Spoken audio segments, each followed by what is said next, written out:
ఇప్పుడు ఈ new Born babies అప్పుడప్పుడు బాగా మటుకి ఏడుస్తూ ఉంటారు. ఇట్లాంటి పిల్లలు మటుకి ఏడవడం అన్నది ఇదొక ఫార్మ్ ఆఫ్ కమ్యూనికేషన్ అనమాట. అంటే వాళ్ళకి మాటలు ఇంకా అదర్ టైప్స్ ఆఫ్ ఎక్స్‌ప్రెషన్స్ ఉండవు కాబట్టి, ఏ రకమైన బాధ వచ్చినా సరే వాళ్ళు మటుకి ఏడుస్తారు. సో, పిల్లలు మటుకి ఎందుకు ఏడుస్తారు? వాళ్ళు మటుకి ఏడవడానికి ఏంటంటే ఫస్ట్ ఇంపార్టెంట్ థింగ్ ఆకలికి. సెకండ్ థింగ్ ఏంటంటే వాళ్ళకి ఎక్కడన్నా మటుకి అన్‌కంఫర్టబుల్‌గా అంటే డిస్కంఫర్ట్ ఏమైనా ఉన్నా సరే వాళ్ళు మటుకి ఏడుస్తారు. థర్డ్ ఇంపార్టెంట్ థింగ్ ఏంటి వాళ్ళు బాగా టైర్ అయిపోతే అంటే అలసిపోతే వాళ్ళు మటుకి ఏడుస్తారు. ఇంకోటి వాళ్ళు అటెన్షన్‌కి కూడా ఏడుస్తారు. సో, అటెన్షన్ అంటే మనం వాళ్ళతో మనం మటుకి మాట్లాడకపోతే వాళ్ళు అటెన్షన్ గురించి కూడా వాళ్ళు మటుకి ఏడుస్తూ ఉంటారు. థర్డ్ థింగ్ ఏంటంటే ఎక్కువగా స్టిమ్యులేట్ చేసినా సరే అంటే ఎక్కువగా వాళ్ళని ఆల్ సౌండ్స్, లైట్స్ ఇలాంటివన్నీ మనం ఇచ్చినా సరే వాళ్ళు బాగా మటుకి యాంగ్షియస్ అయిపోయి వాళ్ళ మటుకి ఏడవడానికి ఇదొక రకమైన కారణం ఉంటుంది.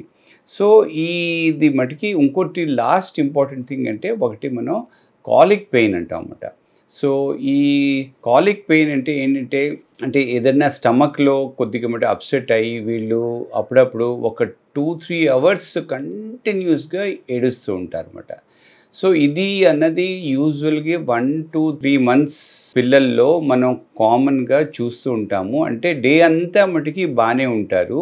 ఈవినింగ్ వచ్చేసరికి అరౌండ్ 6:00కి 8:00కి అప్పుడప్పుడు మిడ్‌నైట్ కూడా వాళ్ళు లేచి విపరీతంగా ఏడుస్తారు. ఒక 1-1.5 అవర్ అలా కంటిన్యూస్‌గా ఏడ్చి అప్పుడు మటుకి ఆగిపోతారు. ఆ టైంలో మనం ఎత్తుకున్నా వాళ్ళకి పాలిచ్చినా సరే వాళ్ళు ఏ రకంగా వాళ్ళు కామ్ అవ్వరన్నమాట. సో, దీన్ని మనం ఇన్ఫాంటైల్ కోలిక్ అంటామన్నమాట. సో, దానికి మటుకి ఆకలేస్తుందనేసి మనం ఎట్లా చెప్పగలం? వాళ్ళు ఫస్ట్ మటుకి ఆకలేస్తుంది అంటే వాళ్ళు బాగా మటుకి అలర్ట్ అయిపోతారు. కళ్ళు బాగా ఇప్పుతారు, చూస్తూ ఉంటారు, ఇటు అటు మటుకి చూస్తూ ఉంటారు, కొద్దిగా వాళ్ళు చప్పరిస్తూ ఉంటారు. అండ్ వాళ్ళు ఏంటంటే ఇటువైపు హెడ్ టర్న్ అయితే ఎక్కడి నుంచైనా మనకి ఫీడ్ వస్తుంది అనేసి వాళ్ళు మటుకి చూసుకుంటూ ఉంటారు. సో, దీన్ని మనం మటుకి ఫీడింగ్ క్యూస్ అంటాం అన్నమాట. అండ్ ఇంకోటి వాళ్ళు హ్యాండ్స్ కూడా నోట్లో పెట్టుకొని చప్పరిస్తూ ఉంటారు. సో, ఇట్లాగా కొద్దిగా యాక్టివ్ అయిపోయాక ఇంకా కానీ వాళ్ళకి కానీ ఫీడింగ్ కానీ ఇవ్వకపోతే బాగా ఇరిటేట్ అయ్యి ఏడవడం అయితే స్టార్ట్ చేస్తారు. సో, ఇలాంటి టైంలో వాళ్ళకి ఆకలేస్తుందా లేదా అని తెలుసుకున్నాక వెంటనే ఫీడింగ్ ఇస్తే అది ఏడ్చే స్టేజ్ వరకు వాళ్ళ వెళ్ళరన్నమాట. సో, అందుకనే ఫస్ట్ వాళ్ళు యాజ్ సూన్ యాజ్ వాళ్ళు యాక్టివ్ అయ్యి వాళ్ళు ఫీడింగ్ అన్నది వాళ్ళకి కావాల్సినట్లు మనకి కానీ తెలిసిపోతే అదే టైంలో ఫీడింగ్ ఇవ్వడం మంచిది. బాగా ఏడ్చే టైంలో అప్పుడప్పుడు వాళ్ళు ఫీడింగ్ అన్నది తీసుకోకపోవచ్చు. అప్పుడప్పుడు పిల్లలు ఇది పోసిన యూరిన్ వెళ్ళినప్పుడు కానీ స్టూల్ వెళ్ళినప్పుడు కానీ వాళ్ళ డయాపర్ కానీ ఎవరైనా వెట్ అయినప్పుడు కానీ ఆర్ ఎవరైనా గుచ్చుకున్నప్పుడు కానీ ఆర్ వాళ్ళు బాగా టైర్ అయిపోతాయి అంటే కంటిన్యూస్గా వాళ్ళు అవేక్గా ఉన్నారు ఇంకా నిద్రపోయే స్టేజ్లో కూడా వాళ్ళు ఎక్సెసివ్గా క్రై అయితే చేయొచ్చు. సో, అప్పుడప్పుడు ఏంటంటే వాళ్ళని ఎత్తుకోవాలి, వాళ్ళని కొద్దిగా తిప్పాలి, అప్పుడు కూడా వాళ్ళు కొద్దిగా కామ్ అవుతూ ఉంటారన్నమాట. సో, అందుకనే వాళ్ళకి ఒక కామ్ ఎన్వైర్న్మెంట్ ఇవ్వాలి. ఓవర్ స్టిమ్యులేట్ అయితే చేయకూడదు.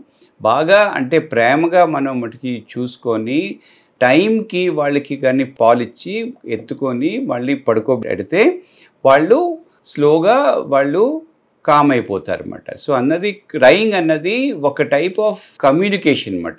సో, ఎందుకు ఏడుస్తున్నారో అది మనం తెలుసుకోవాలి. ఇది ఆకలి వల్ల ఏడుపన్నది ఆగి ఆగి ఏడుస్తూ ఉంటారన్నమాట. సో, పెయిన్ కంటే హై పిచ్ ఉంటుంది. ఒకవేళ పెయిన్ ఉందనుకోండి, సపోజ్ లైక్ ఇన్ఫాంటైల్ కోలిక్ ఉందనుకోండి, కంటిన్యూస్గా చాలా గట్టిగా హై పిచ్లో వాళ్ళు ఏడుస్తూ ఉంటారు. అదే కానీ వాళ్ళు కానీ అలసిపోతే కొద్దిగా ఏడవడం మళ్ళీ ఆగడం కొద్దిగా అంత ఎక్కువగా అంత ఉండదు. సో, ఇలాగా మనం వాళ్ళ ఏడ్చే ప్యాటర్న్స్ బట్టి కూడా మనం ఇది ఎందుకు తను మటుకి ఏడుస్తున్నారు అనేసి మనం మటుకి తెలుసుకోవచ్చు.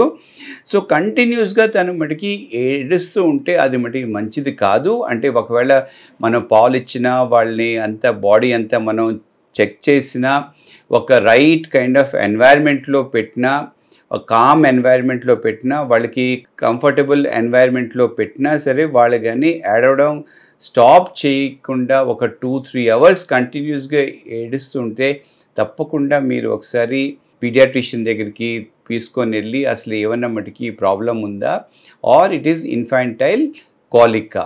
సో ఇన్ఫాంటైల్ కాలిక్ అంటే వాళ్ళ పిల్లలు అన్ని విధాలుగా మటుకి ఆరోగ్యంగా ఉంటారు.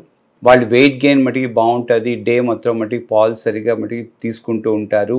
ఓన్లీ అప్పుడప్పుడు వాళ్ళు ఏంటంటే చాలా హెవీగా ఏడుస్తూ ఉంటారు. మళ్ళీ ఆఫ్టర్ 1-2 అవర్స్ పోయాక వాళ్ళు మటుకి ఆగిపోతూ ఉంటారు అన్నమాట. సో ఇట్లాంటి టైంలో మనం మటుకి ఏం చేయాలి అంటే వాళ్ళని ఎత్తుకోవాలి, తిప్పాలి, ఒక రూమ్లోంచి ఇంకొక రూమ్కి మటుకి తీసుకెళ్తూ ఉండాలి, ఒక డిఫరెంట్ కైండ్ ఆఫ్ ఎన్వైర్న్మెంట్ ఇవ్వాలి, ఆర్ అప్పుడప్పుడు వాళ్ళని ఇంట్లోంచి బయటికి మటుకి వెళ్ళి ఒక బైక్ రైడ్ కానీ కార్ రైడ్ కానీ ఇస్తే నెమ్మదిగా వాళ్ళు కామ్ అయిపోతూ ఉంటారు అన్నమాట. సో ఇట్లాగా ఏంటంటే ఎందుకు ఏడుస్తున్నారో అది మనం తెలుసుకోవడానికి మనం మటుకి ప్రయత్నించాలి, ప్రాపర్గా ఎగ్జామిన్ చేయాలి. అండ్ ఇలాగ స్టెప్ బై స్టెప్ మనం కానీ ఒకసారి చూసుకుంటే వాళ్ళ మటుకి ఏడుపు అన్నది ఎందుకు వస్తుంది, దానికి ఒక కరెక్ట్ మెజర్ అన్నది మనం మటుకి తీసుకొని కంట్రోల్ అయితే చేయొచ్చు అండ్ హెల్దీగా పిల్లల్ని పెంచవచ్చు. ఈ పాలు ప్రొడ్యూస్ అవ్వడానికి 2 రకాలైన మటుకి హార్మోన్స్ ఉంటాయి బ్రెయిన్ నుంచి. అంటే బ్రెయిన్లో ఒక చిన్న గ్లాండ్ ఉంటుంది, ఆ గ్లాండ్ పేరు పిట్యూటరీ అన్నమాట. ఆ పిట్యూటరీ నుంచి ఏంటంటే ప్రొలాక్టిన్, ఆక్సిటోసిన్ అని 2 రకాలైన మటుకి హార్మోన్స్ వస్తాయి.